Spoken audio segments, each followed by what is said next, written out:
All right, forget everything you think you know about gentle stretching.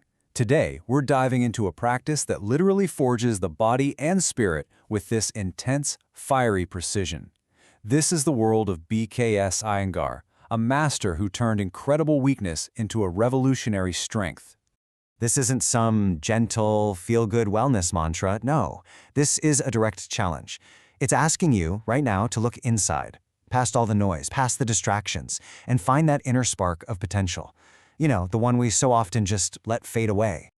And that really gets to the heart of the problem, doesn't it? We chase comfort, we want the quick fixes, and all the while our inner fire just dwindles down to embers. We've gotten soft, expecting these huge, profound changes from the absolute bare minimum of effort. But the story of Iyengar, well, it offers a radically different path, a path forged in fire. So, how do we find that path? Well, it was forged by a master, BKS Iyengar. But his story, it doesn't begin from a place of strength. Not at all. It's a true hero's journey, starting from the absolute depths of physical weakness. Yeah, forget any image you might have of a flawless, born-ready guru. The source material is crystal clear on this. Iyengar began as a sickly hatchling. Strength wasn't a gift for him. He had to literally forge it from the jaws of weakness, which honestly makes his legacy all the more powerful. I mean, the scale of the adversity here is just staggering. This wasn't just getting a cold every now and then. His childhood was a relentless battle against malaria, typhoid, and tuberculosis. So when he began yoga at 15, it wasn't some new hobby he was trying out. It was a lifeline, a desperate, last-ditch effort to reclaim a body that was completely failing him.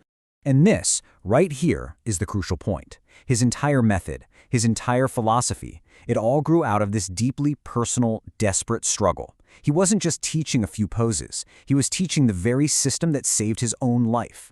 And that foundation of pure necessity is what gives his work such incredible depth and integrity.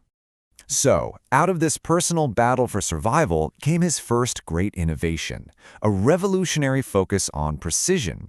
He didn't just practice yoga poses. He became an architect of the human form, dissecting every single movement down to the millimeter. And this metaphor, wilted lettuce, it's so blunt, but it's a brilliant diagnosis of our modern posture, right? Slumped over, totally unaware, lacking any kind of structural integrity. For Iyengar, this wasn't just about laziness. He saw it as the root of immense physical and mental suffering. So his answer was to build a completely different kind of foundation. You know how many yoga styles focus on a continuous flow? Well, he warned that flow without a solid foundation is like building a magnificent castle on shifting sand. It's going to collapse. His method was about deep, architectural precision, teaching that every single detail, from how you place your heel to where you point your fingertip, is absolutely essential. But look, this obsession with detail wasn't just about looking perfect in a pose. Not at all.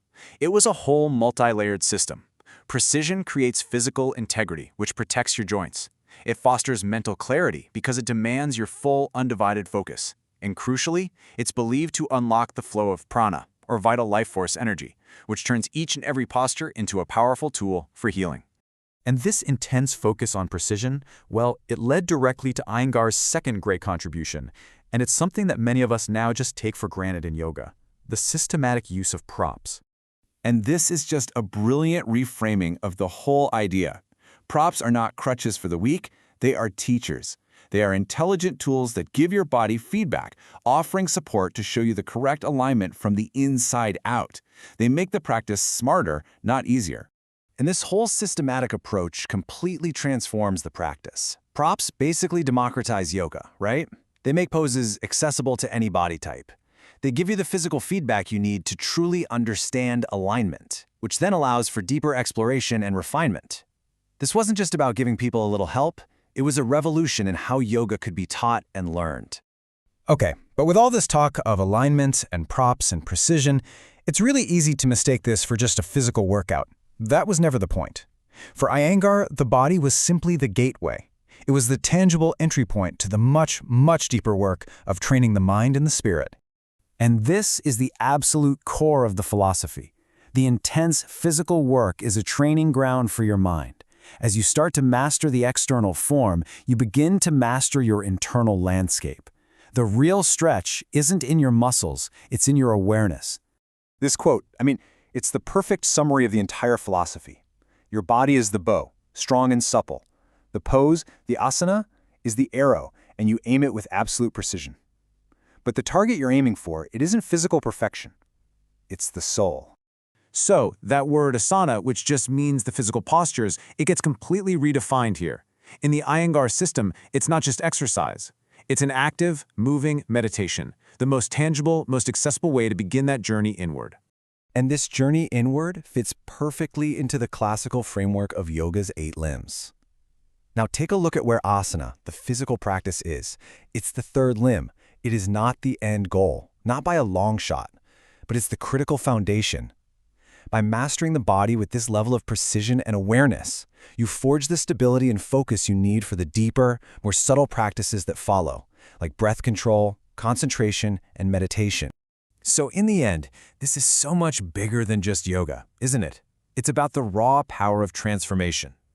BKS Iyengar proved that from the absolute weakest materials, a masterpiece can be built.